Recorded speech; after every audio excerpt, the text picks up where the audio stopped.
Hello, kia ora, Sue. So you people will have met Sue before. Sue Coutts is from the Zero Waste Network, and she's joining us for this session. Colleen Philip is actually joining Anthea. Colleen and Anthea are both talking in the session in their capacity as being on the executive of Sustainable Tautahi Christchurch.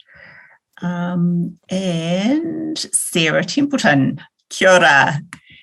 Right, Sara, I'm just going to enable you to, so we decided, Sara, you should be able to unmute yourself now. Here we go. Yes, and Colleen similarly if you want. Anthea also similarly if you want. I'm actually going to start by posing a question to Sara. We wanted to run this session because it seemed to us that there are many, many pressing issues that require something more than us just individually knowing which bin to put the ones and twos in. So Sara, amongst all the angst and effort that goes into making effective submissions and lobbying and so on, can you tell me, has a submission ever actually changed your mind? Oh, all the time. Yeah. I think I hear two things from people, right? I hear that people don't engage because they don't know how, or they don't know sort of where to start, that kind of thing. And the other one I hear is that they don't engage because they don't think it makes a difference. And I used to be like that. So I didn't engage in those kind of things until post-quake, and it was more on earthquake stuff. And I was never sure if it made a difference or not. And now I'm on the other side. I know that it does, and it makes a difference all the time. I can't think of a single thing that we've consulted on where we haven't made changes based on submissions. What sorts of things will do it for you? Because there are different types, aren't there? On any kind of city council or, whatever. What does it for you? Yeah, so councils are human beings, right? I'm just a mum with 3 kids down the road. And for me, mostly, my brain works. I like the technical stuff. I like the evidence base, those kind of things. But actually what makes a difference for a lot of councillors, and still makes a difference for me too, is hearing people's personal stories about how it makes an impact on their lives. So a good submission will probably cover both of those things. So scientific research, evidence base, examples from overseas or nationally is better. Those kind of things are really good. The economics behind stuff, that kind of thing. But actually turning up and saying, giving really clear examples of things in your own life or your own community really connects as a person-to-person level with the decision makers. You said turning up. Turning up. Is that actually, is a submission in person, in your experience, actually a lot more effective? It's way more powerful. So it's really good to have written submissions.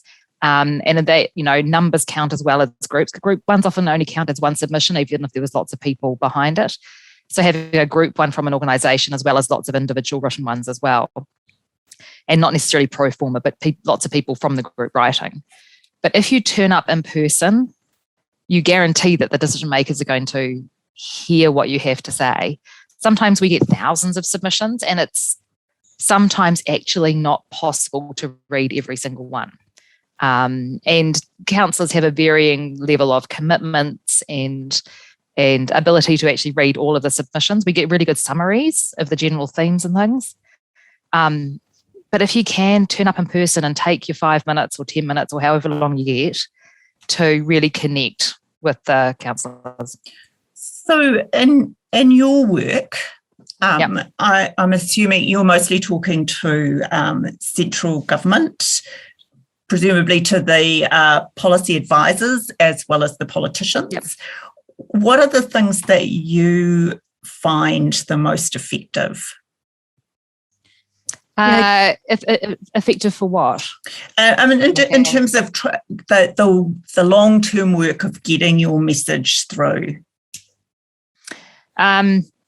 So we don't, our staff will have a lot to do with central government, and they work on various things. Yeah. Sara, I meant that for this question to be for Sue. That makes a lot more sense. It makes a lot more sense. Hang on. Excellent. Okay, I'll save you some pain. Good. I guess the thing that I think about a lot is, there's obviously the big windows of opportunity that you get to have a say, like what's coming up for us in the waste sector is the Ministry for the Environment are consulting on waste strategy, the legislation and the emissions reduction plan in the next few months.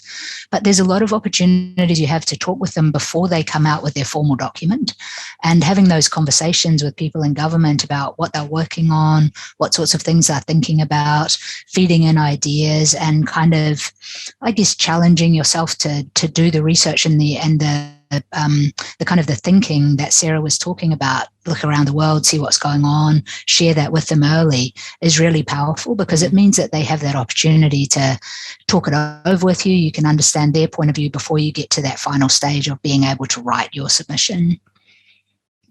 Anthea, you were involved really in leading Sustainable Tautahi Christchurch's submission on the waste management plan recently. How did you go about doing that?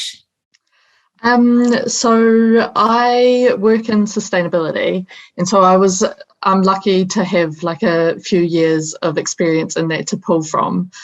So I stepped forward to write the submission on behalf of Sustainable Tautahi, but it took a lot of work, and it's the sort of thing that if you're working in a full-time job with all of these other commitments and stuff, it's hard to make the space to write that much in depth on something if it's on top of all of your other things. And so it's been awesome for me to be a part of Sustainable Tautahi, because it means that I have only really put that much time into the waste minimisation plan. And then I can just back up other people in the group to write to their strengths. But it just pretty much was me reading through, taking notes, and then writing, like spewing all of the information that I had and all of the suggestions that I had, and then running it past a few colleagues and stuff as well. So it was quite a big, in-depth, like thorough submission. But yeah, I think any submission is good. So even if you don't want to put that much into it, you can kind of just speak to the things that you're confident to speak to. Yeah. Sara, given how much effort is involved in ordinary people making submissions, what's the story with only counting a group submission as one? Because if I agree entirely with what someone else says, I mean, it seems to me it's some kind of incredibly unscientific opinion polling going on here. Yeah, and it's really interesting to see what makes a difference and what doesn't. So numbers seem to make a difference when you have a consultation that's a yes or no. Do we do something? Do we not do something? And when you get like a public sentiment one way or the other.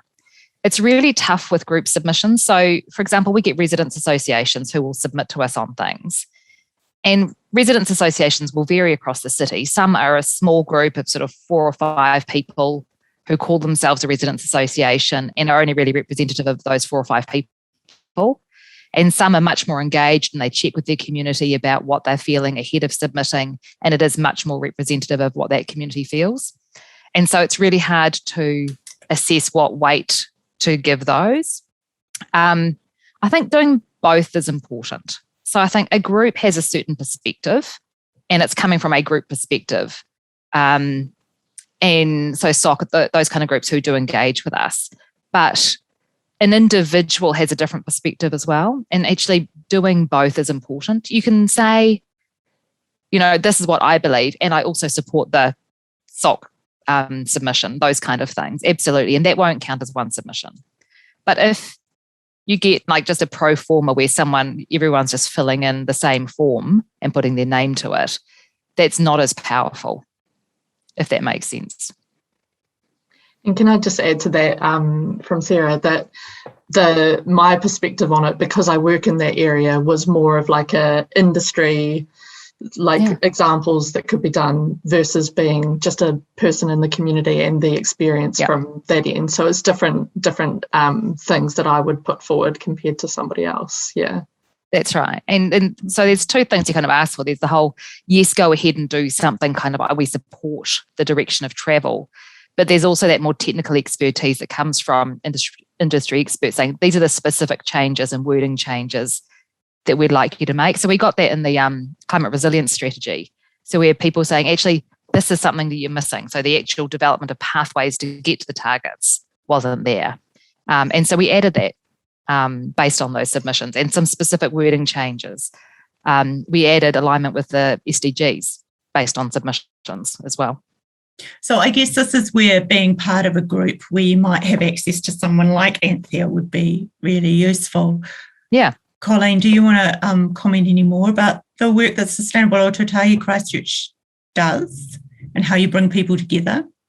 I want to reinforce the fact that it is a place. We have expertise in third sector organisations like Sustainable Tautahi, and we have ways of cooperating, collaborating together within the organisation, but the organisations also collaborate with each other. So just one example about last week, just a few days ago, SOC put on a submission on the Heathcote River draft stormwater plan. That's not something that a lot of people would have necessarily personal expertise on.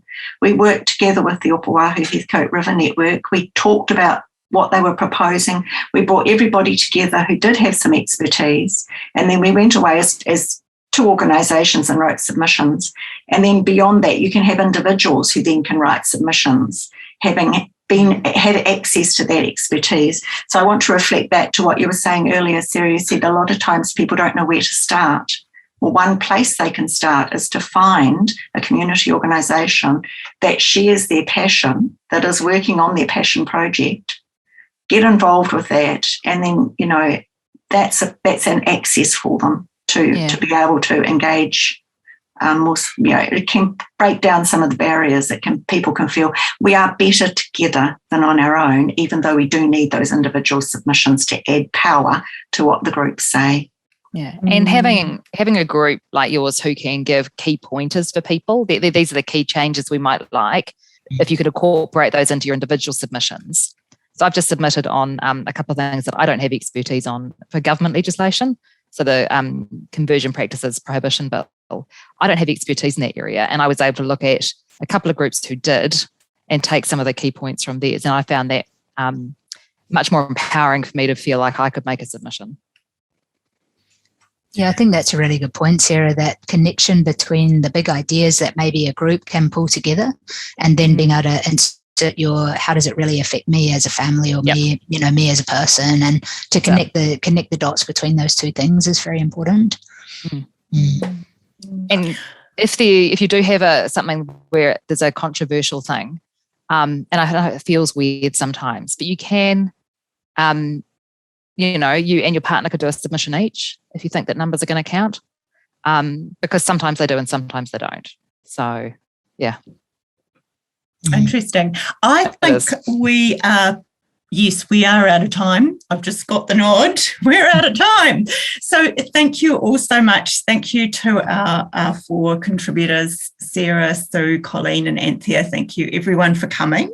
Now I need to just paste. Yes, I've just pasted into the chat the address for the main room again. That's the final shindig. We get a little message from Sara, a prize giveaway, and then we'll wrap it all up. See you in the main room shortly. Yeah, thank you. I'll say that I've got my Facebook page has lots of consultations and stuff on it if you're looking for anything. So, thanks.